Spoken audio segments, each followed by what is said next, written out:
Le parrain de la promotion 2025 des médiateurs professionnels est un homme qui a marqué un tournant décisif dans l'histoire des idées.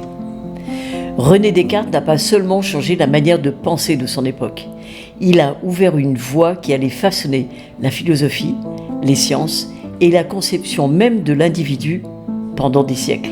Sa démarche était audacieuse, remettre en question l'ensemble des connaissances héritées du passé pour reconstruire le savoir sur des bases absolument certaines. Cette méthode à la fois rigoureuse et radicale a révolutionné la manière d'appréhender la connaissance au XVIIe siècle. René Descartes naît en 1596 à La Haye, en Touraine, la ville qui porte aujourd'hui son nom. Dès le départ, sa vie n'est pas simple. Il perd sa mère très jeune et sa santé fragile inquiète son père. Mais cette fragilité va paradoxalement faire sa force. Au collège jésuite de la Flèche, l'un des plus prestigieux d'Europe, le petit René a droit à un traitement spécial. C'est-à-dire que pendant que les autres se lèvent aux aurores, lui, il peut rester au lit le matin, à réfléchir. Et cette habitude de méditer au lit, il la gardera toute sa vie. Et c'est peut-être là, d'ailleurs, dans ces moments de calme matinal, que germe sa révolution intellectuelle. Les jésuites lui enseignent tout, le latin, la philosophie, les sciences, les mathématiques, et René est un élève brillant. Mais très vite, quelque chose le dérange. Il se passionne pour les mathématiques parce qu'elles sont claires, universelles, incontestables. Mais le reste, tout ce savoir qu'on lui transmet repose sur des principes incertains, sur l'autorité des anciens. Pourquoi faut-il croire ça ? Se demande-t-il. Et cette question va devenir le moteur de sa vie. À 22 ans, René fait un choix surprenant. Il devient soldat. Mais attention, pas par goût de la guerre. Non, René Descartes veut voir le monde, observer les hommes, réfléchir loin des salles de classe. Il sert ainsi dans plusieurs armées européennes, un peu comme un intellectuel en voyage d'études. Et c'est là que tout bascule. En 1619, alors qu'il hiverne en Allemagne dans une petite chambre bien chauffée, lui qui déteste le froid, il vit ce qu'il va appeler ses visions. Une nuit d'hiver, dans cette chambre, il entrevoit le projet d'une science unifiée, fondée sur la raison pure. Imaginez la scène, ce jeune homme de 23 ans, seul dans sa chambre, qui comprend soudain qu'il peut et qu'il va révolutionner la façon dont l'humanité pense. Mais révolutionner la pensée, ça ne se fait pas n'importe où, à cette époque. Descartes s'installe aux Provinces-Unies, ce qu'on appelle aujourd'hui les Pays-Bas. Pourquoi là-bas ? Eh bien parce que c'est le seul endroit en Europe où l'on peut penser et publier librement sans avoir l'Inquisition sur le dos. Là-bas, René trouve son rythme. Il vit dans la solitude, il adore ça.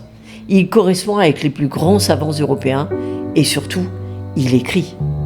Et c'est dans cette Hollande tolérante qu'il va rédiger ses chefs-d'œuvre.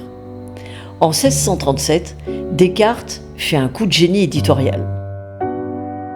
Il publie le Discours de la méthode. Et tenez-vous bien, il le publie en français. À l'époque, il faut le savoir, tous les livres savants sont en latin. Mais René Descartes veut toucher tout le monde, pas seulement les érudits. Et le sous-titre est clair, le Discours de la méthode, pour bien conduire sa raison et chercher la vérité dans les sciences. Alors, ne nous y trompons pas, ce n'est pas un traité barbant, c'est presque une autobiographie. Voilà comment moi, René Descartes, j'ai appris à penser par moi-même. Et il raconte son parcours, ses doutes, ses découvertes, c'est du jamais vu. Et dans ce livre, vous allez trouver ces 4 règles révolutionnaires. Première règle, ne rien accepter pour vrai sans preuve évidente. Fini l'argument d'autorité. Deuxième règle, diviser chaque difficulté en petites parties, comme un puzzle géant. Troisième règle, aller du simple au complexe, étape par étape. Quatrième règle, vérifier qu'on n'a rien oublié. Simple, en apparence. Révolutionnaire, totalement. Ça casse 2000 ans de tradition où on croyait les choses parce que les anciens l'avaient dit. Mais, je dirais, le clou du spectacle, c'est sa formule magique que tout le monde connaît. Je pense, donc je suis. René Descartes se dit « Si je doute de tout, il y a quand même une chose dont je ne peux pas douter, c'est que je suis en train de douter. Et si je doute, c'est que je pense. Et si je pense, c'est que j'existe. » C'est génial, non ? À partir de ce point fixe incontestable, il va reconstruire tout l'édifice de la connaissance. C'est-à-dire que Descartes, c'est celui qui a osé placer l'individu au centre. Avant lui, la pensée partait du groupe.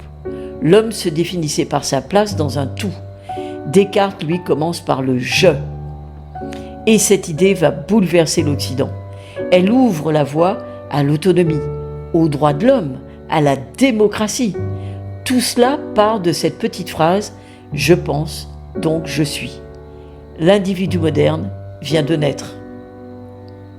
Mais Descartes, ce n'est pas que de la philosophie. C'est-à-dire que c'est quelqu'un qui va également révolutionner les mathématiques, par exemple, en inventant la géométrie analytique. Figurez-vous que grâce à lui, aujourd'hui, on peut transformer des courbes en équations.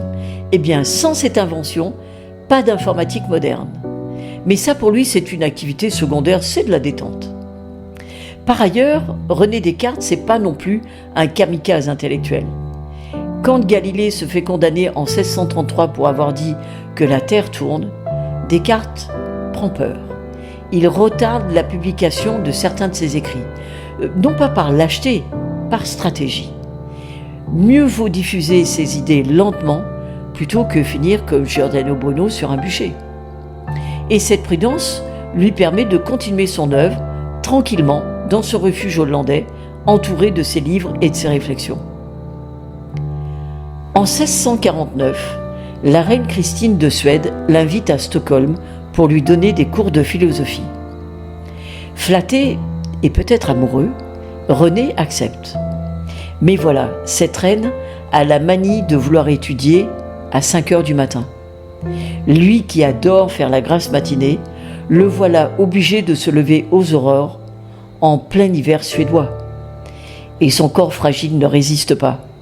Il meurt en 1650, il a 53 ans. On a longtemps pensé qu'il a succombé à une pneumonie. Mais un certain mystère a toujours rôdé autour de sa mort.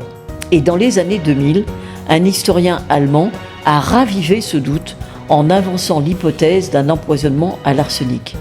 Une hypothèse qui, aujourd'hui encore, continue d'alimenter la discussion parmi les chercheurs.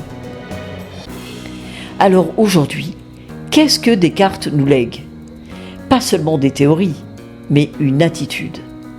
Descartes nous dit « N'acceptez rien sur parole, doutez, questionnez, construisez votre propre méthode. » Et pour nous médiateurs, son message est clair.